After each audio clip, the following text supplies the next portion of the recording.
JavaScript essential playlist के तीसरे part में आप सबका स्वागत है। इस पार्ट में हम देखने वाले हैं how to write JavaScript, variables क्या कंसेप्ट होती है प्रोग्रामिंग में, उसके बाद में ऑपरेटर्स क्या होता है। एकदम डिटेल में ये वीडियो होगा, सो स्टार्ट टू एंड ये पूरा वीडियो देखो। और अगर आपको कुछ भी डाउट है तो नीचे कमेंट बॉक्स में कमेंट करने के लिए बिल्कुल भी भूलना नहीं है। एट द एंड अगर वीडियो अच्छा लगे तो चैनल को सब्सक्राइब करना है। Thank you. How to write JavaScript, ये पहली चीज हम स्टार्ट करेंगे। यहाँ पे मैं एक HTML की फाइल क्रिएट कर रहा हूँ विद द नेम intro.html। यहाँ पे बेसिक स्ट्रक्चर डाल रहा हूँ और यहाँ पे मैं दो जगह पे जावास्क्रिप्ट को लिख सकता हूँ। फर्स्ट थिंग इनसाइड हेड, तो यहाँ पे मैं डायरेक्टली स्क्रिप्ट टैग लिख सकता हूँ। स्क्रिप्ट टैग के अंदर मोस्टली हम जावास्क्रिप्ट लिखते हैं। यहाँ पे जो भी कोड मैं लिखूंगा वो कोड अपने ब्राउजर पे एग्जीक्यूट होगा। नाउ मैं यहाँ पे एक स्टेटमेंट डाल रहा हूँ, that statement will print something on the document. The statement is document.write और इसके अंदर मैं डाल रहा हूँ hello to जावास्क्रिप्ट। ओके, इतना मैंने लिख दिया। डॉक्यूमेंट का स्पेलिंग गलत है, इसको ठीक कर देते हैं, document.write। ऑलराइट, नाउ इसको एग्जीक्यूट करेंगे तो ये कोड आराम से एग्जीक्यूट हो जाएगा और जो मैंने राइट के अंदर लिखा है वो एग्जीक्यूट हो जाएगा।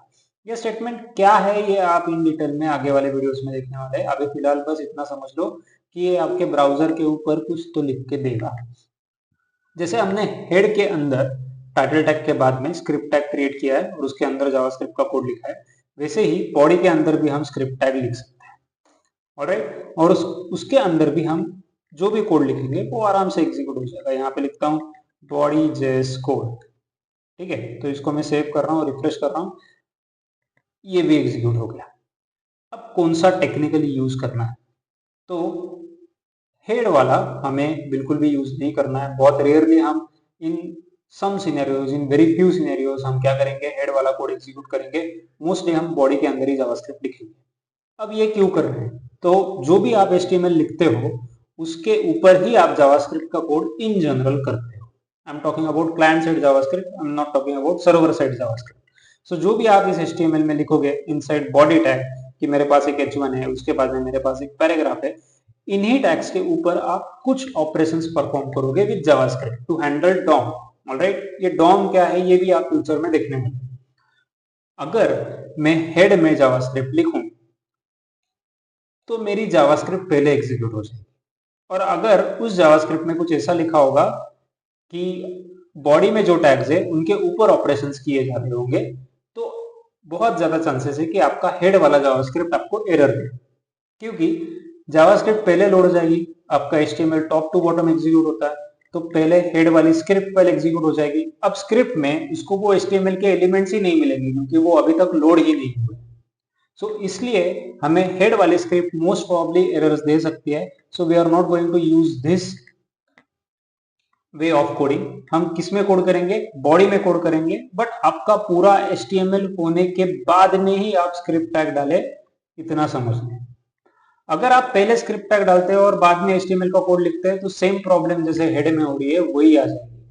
मेक श्योर कि आप पूरा HTML कोड लिखो और उसके बाद में स्क्रिप्ट टैग डाल के कोड करो, ठीक है ना। Again if I tell you कि ये दो वेज में से ये दूसरा वाला वे बेटर है, बट उससे भी ज्यादा एक और वे है जो कि मोस्टली इंडस्ट्री में यूज किया जाता है। दैट इज, एक सेपरेट जावास्क्रिप्ट की फाइल क्रिएट की जाती है, उस स्क्रिप्ट फाइल को लिंक किया जाता है HTML के साथ और उसको एग्जीक्यूट किया जाता है। Let's do it. मैं यहाँ पे एक फोल्डर क्रिएट करता हूँ जिसका नाम रखता हूँ जावास्क्रिप्ट। ओके, इस जावास्क्रिप्ट के अंदर मैं एक नई फाइल क्रिएट करता हूं जिसका नाम डाल रहा हूं 1.js, ठीक है। अब इस फाइल को मैं मेरी HTML के फाइल से अटैच करने वाला हूं। यहाँ पे मैं इस स्क्रिप्ट टैग को भी कमेंट कर रहा हूं और इसके नीचे और एक स्क्रिप्ट टैग डाल रहा हूं। ये सेम टैग मुझे फाइल ऐड करने में भी मदद करेगा। स्क्रिप्ट के अंदर मैं src नाम का एट्रीब्यूट डाल रहा हूं और यहाँ पे मैं लिख रहा हूं 1.js। ऑलराइट, बढ़िया। तो फाइल का नाम हो गया, मुझे प्रॉपर पाथ डालना पड़ेगा। ये SRC क्या ढूंढता है कि आपने जो पाथ डाला है उस पाथ के ऊपर जो फाइल होगी वो एग्जीक्यूट करता है।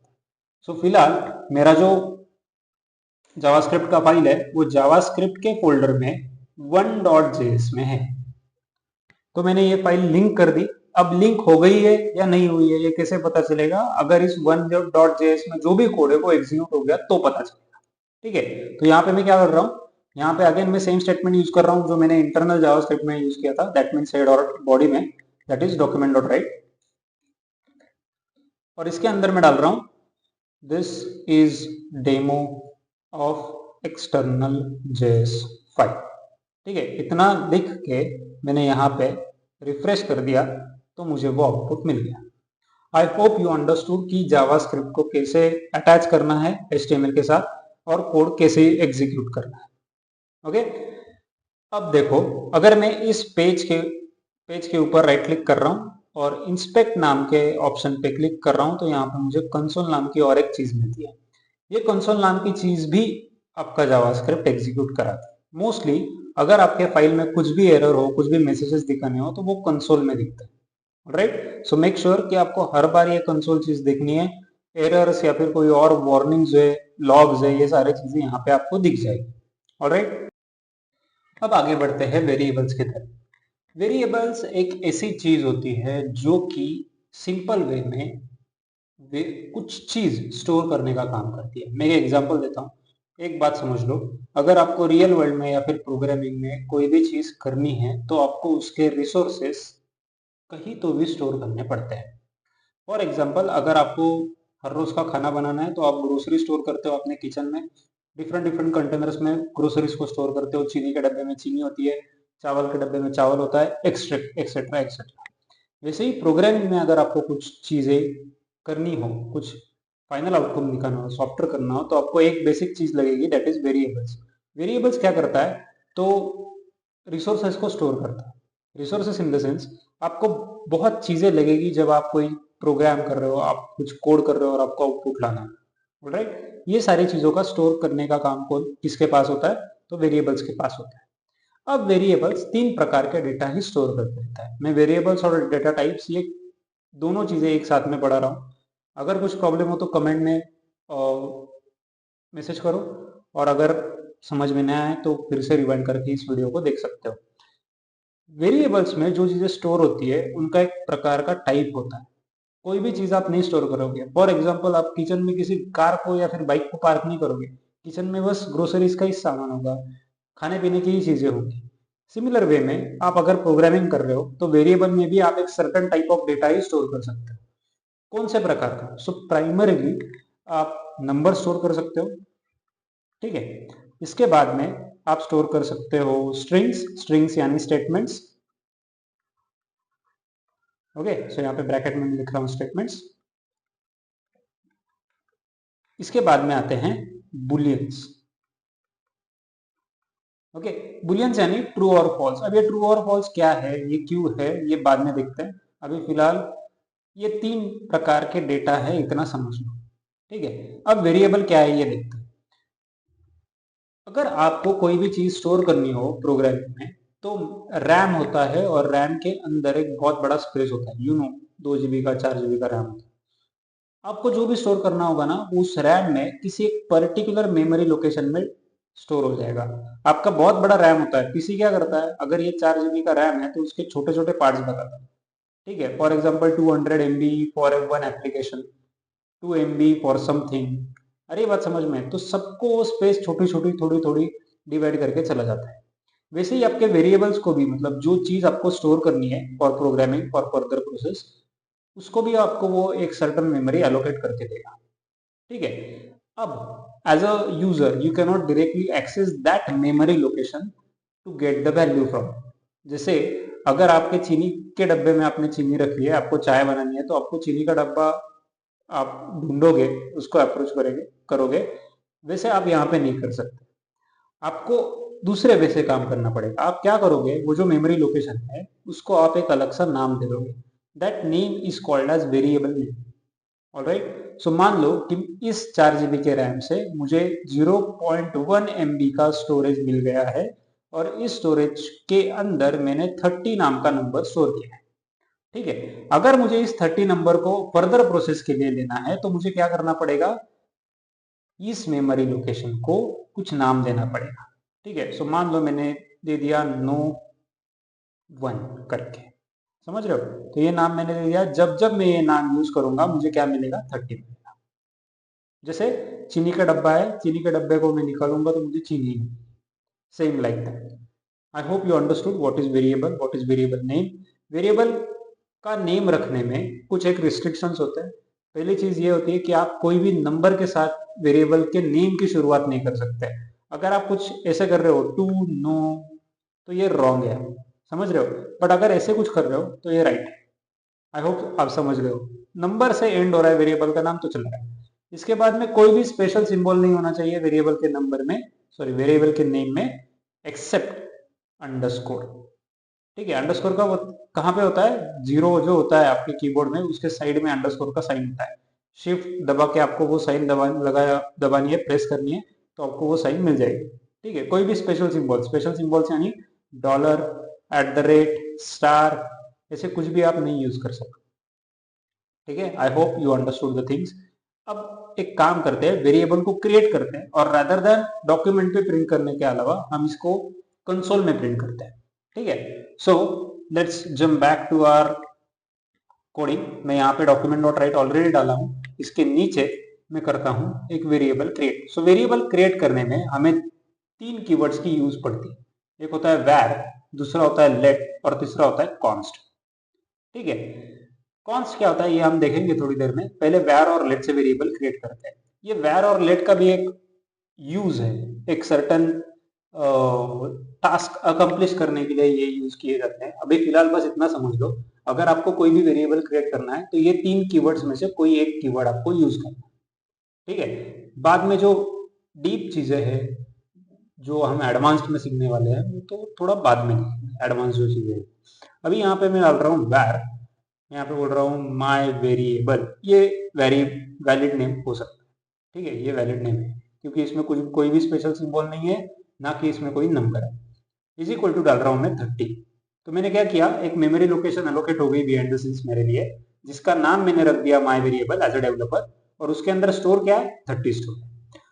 अगर मुझे इस 30 को प्रिंट कराना है कंसोल में तो मैं क्या करूंगा, कंसोल डॉट लॉग करूंगा माई वेरिएबल. इतना मैंने कर दिया. चलता हूं अपने आउटपुट के पास और यहाँ पे रिफ्रेश कर देता हूं तो देखो मुझे 30 मिल गया. सो जहां पे भी मैं वेरिएबल का नाम यूज कर रहा हूं वहां पे उस वेरिएबल में जो चीज स्टोर हुई है वो मुझे मिल गई. ऑलराइट, वैसे ही जैसे मैंने अभी वैर से वेरिएबल मैंने क्रिएट किया, वैसे ही मैं लेट से भी वेरिएबल क्रिएट कर सकता हूँ. सो मैं यहाँ पे बोल रहा हूँ यूजर नेम, और यूजर नेम में डाल रहा हूँ ओमकार. ठीक है, सो यहाँ पे मैं कर रहा हूँ console dot log user name. क्या मिलेगा मुझे, तो ओमकार मिलेगा. ठीक है, so what ever I am storing I am getting it by calling that variable name. जहां पे भी यूज करूंगा वहां पे उसके अंदर जो भी स्टोर है उसको एग्जीक्यूट कर पाऊंगा, उसको यूज कर पाऊंगा. ठीक है, एक बात समझ लो, अगर मैं कॉन्स्ट कीवर्ड से वेरिएबल क्रिएट कर रहा हूं तो मान लो मैं यहाँ पे करता हूँ कॉन्स्ट माई जेंडर करके. Okay, my gender is equal to, मैं अगर लिख रहा हूँ मेल, कोट्स में लिखना पड़ेगा मुझे मेल. ठीक है, तो मैं आगे जाके इसकी वैल्यू नहीं चेंज कर पाऊंगा. आपको समझ में नहीं आया होगा. यहाँ पे मैं आपको बहुत चीजें सारी अच्छे से समझाता हूँ. मैंने यहाँ पे क्या किया है, माई वेरिएबल डाला है, उसकी वैल्यू है 30. ठीक है, आगे जाके मैं माई वेरिएबल की वैल्यू चेंज कर सकता हूँ. मान लो यहाँ पे मैंने कंसोल कर दिया है, मुझे क्या मिल गया, 30 मिल गया, ये देखो यहाँ पे. ठीक है, उसी के साथ दूसरे वेरिएबल की वैल्यू भी प्रिंट हो गई है. कॉस्ट के साथ हमने कुछ किया नहीं. यहाँ पे इस स्टेटमेंट को एग्जीक्यूट करने के बाद लाइन नंबर 9 पे मैं माई वेरिएबल की वैल्यू चेंज करता हूँ, लेट्स से 50 कर देता हूँ. ठीक है, सो नेक्स्ट टाइम जब भी मैं माई वेरिएबल को यूज करूंगा तो क्या होगा, तो 50 मिल जाएगा. समझ रहे हो, I am not going to get 30. पहले 30 क्यों प्रिंट हुआ है, क्योंकि पहले 30 मैंने बाय डिफॉल्ट स्टोर कर दिया वेरिएबल में, वेरिएबल को यूज किया तो मुझे 30 मिल गया. नेक्स्ट मैंने उसी वेरिएबल को, अभी इस टाइम पे मैंने कीवर्ड क्यों नहीं यूज किया, क्योंकि मुझे नया वेरिएबल क्रिएट नहीं करना. मैं वेरिएबल हमेशा यूज कर सकता हूँ, उसको अपडेट कर सकता हूँ. ठीक है, उसकी वैल्यू निकाल सकता हूँ. बट अगर मुझे नया वेरिएबल क्रिएट करना है तो ही मैं वैर, लेट और कॉन्स्ट इन 3 कीवर्ड्स का यूज करूंगा. ऑलरेडी क्रिएटेड वेरिएबल को फिर से यूज करना है तो मैं उसको कुछ वैल्यू असाइन करनी है, वैल्यू चेंज करनी है, तो मैं उन कीवर्ड्स का यूज बिल्कुल भी नहीं करूंगा. ओके, तो यहाँ पे मैंने क्या किया, एक नई वैल्यू उस वेरिएबल में ऐड कर दी. अब चेक कर रहा हूँ वो वैल्यू क्या है, तो मुझे 50 आ रहा है. अरे बात समझ में. ये लेट के साथ भी होता है. तो अगर मैं यहाँ पे यूजर नेम को भी कंसोल कर रहा हूँ, ठीक है। पहले कंसोल कर देता हूँ, ठीक है। तो देखो 30 ओमकार और उसके बाद में 50 आ रहा है, ऑलराइट। अब जैसे मैंने माय वेरिएबल को 50 डाल दिया, यूजर नेम को मैं डाल देता हूँ प्रकाश, ठीक है। ये प्रकाश हो गया। और अब नीचे मैं क्या कर रहा हूँ, कंसोल डॉट लॉग कर रहा हूँ यूजर नेम, ठीक है। ये होने के बाद इसको फिर से रिफ्रेश करता है, नाउ आई गॉट प्रकाश। सो एक बात समझ रहे हो क्या, अगर मैं वैर से कोई वेरिएबल क्रिएट कर रहा हूँ, उसके अंदर कोई चीज स्टोर कर रहा हूँ, नेक्स्ट उस वेरिएबल को अपडेट कर रहा हूँ, कुछ अलग चीज उसमें स्टोर कर रहा हूँ, तो नई वाली चीज मुझे मिल रही है। अरे बात समझ में, पुराने वाली चीज उस वेरिएबल से निकल के, बट अगर मैं ये कॉन्स्ट के साथ करूं तो देखते ही ये होता है क्या। मैं यहाँ पे अगेन बोल रहा हूँ माई जेंडर इज इक्वल टू 60, कुछ अलग मैंने डाल दिया इसमें, या फिर एक काम करते हैं, वहां पे मेल था, यहाँ पे मैं कर देता हूँ फीमेल, ठीक है। इतना मैंने कर दिया। यहाँ पे आके मैं रिफ्रेश करता हूँ तो मुझे एरर आ गई, प्रकाश तक सारी चीजें एग्जीक्यूट हो गई। यहाँ पे क्या आ रहा है, invalid assignment to const my gender. अब ये क्या बोल रहा है, अगर आपने कॉन्स्ट एक कीवर्ड से डाला है, मतलब कांस्टेंट, कॉन्स्ट का मतलब क्या है, कांस्टेंट, कांस्टेंट से अगर आपने वेरिएबल क्रिएट किया है तो आप उसको फिर से चेंज नहीं कर सकते। इसका मतलब एक बार उस वेरिएबल को वैल्यू ऐड हो गई तो उससे वैल्यू नहीं जाएगी, उसमें कोई वैल्यू अपडेट भी नहीं होगी। एक बार मेल है तो हमेशा ही मेल है, क्लियर है। तो यहाँ पे ये स्टेटमेंट क्या है, रॉन्ग है, मैं उसको अपडेट ही नहीं कर पाऊंगा। सो वेयर और लेट से अगर आप वेरिएबल्स को क्रिएट कर रहे हो तो आप उनको अपडेट कर सकते हो, उनकी वैल्यू चेंज कर सकते हो, but not with const. I hope you understood what is the meaning of const over here. अब इसके बाद में एक चीज समझ लो, आपको नंबर तो समझ में आता है, कोई भी प्रकार का नंबर अगर आप वेरिएबल में स्टोर करते हो तो एक वैलिड डेटा टाइप है, नंबर में ज्यादा कुछ सीखने की बात नहीं है। मेन बात जो है वो है स्ट्रिंग में। स्ट्रिंग क्या होता है, तो सेट ऑफ कैरेक्टर्स होता है, मान लो वो स्पेशल सिंबल्स हो, मान लो वो नंबर्स हो, मान लो उसके साथ में कुछ वर्ड्स हो, कॉम्बिनेशन ऑफ कैरेक्टर्स जब आते हैं तब उसको स्ट्रिंग कहा जाता है। और स्ट्रिंग हमेशा ही कोट्स या फिर डबल कोट्स में आती है, तो यहाँ पे मैंने क्या किया है, डबल कोट्स, समझ रहे हो, ठीक है। सो ओवर हियर मैं क्या कर रहा हूँ, एक नया फंक्शन एग्जीक्यूट कर रहा हूँ जो कि मुझे यूजर ने, जो कि मुझे वेरिएबल में कौन से प्रकार के डेटा स्टोर है ये बताएगा, ठीक है। सो यहाँ पे मैं कर रहा हूँ कंसोल डॉट लॉग और अंदर डाल रहा हूँ टाइप ऑफ, ठीक है। यहाँ पे पहला वेरिएबल का नाम डालता हूँ यूजर नेम। अगर मैं इतना कर रहा हूँ, टाइप्स ऑफ हो गया वो, उसको चेंज करता हूँ टाइप ऑफ करके, ठीक है। अब देखते हैं क्या होता है, रिफ्रेश कर रहा हूँ, क्या मिल गया, स्ट्रिंग मिल गया। लाइन नंबर 15 पे मैंने कंसोल किया था यहाँ, ठीक है। सो ये टाइप ऑफ करता क्या है, ये एक ऐसी चीज है जिसके अंदर वेरिएबल नेम हमें डालना पड़ता है, उस वेरिएबल में उस वेरिएबल का टाइप क्या है, डेटा टाइप क्या है, ये हमें समझ में आता है। आई होप स्ट्रिंग क्या है आपको समझ में आया, आई होप टाइप ऑफ आपको समझ में आया। अगर मैं माई वेरिएबल को टाइप ऑफ करूं तो क्या मिलता है वो देखते हैं, console dot log type of my variable. तो इतना करने के बाद में यहाँ पे आके रिफ्रेश करूंगा तो मुझे क्या मिल रहा है, नंबर मिल रहा है। ओके, सो आई होप आपको डेटा टाइप क्या है ये समझ में आया है। उसके बाद में आपको वेरिएबल्स क्या है ये समझ में आया, हाउ टू राइट जावास्क्रिप्ट ये समझ में आया।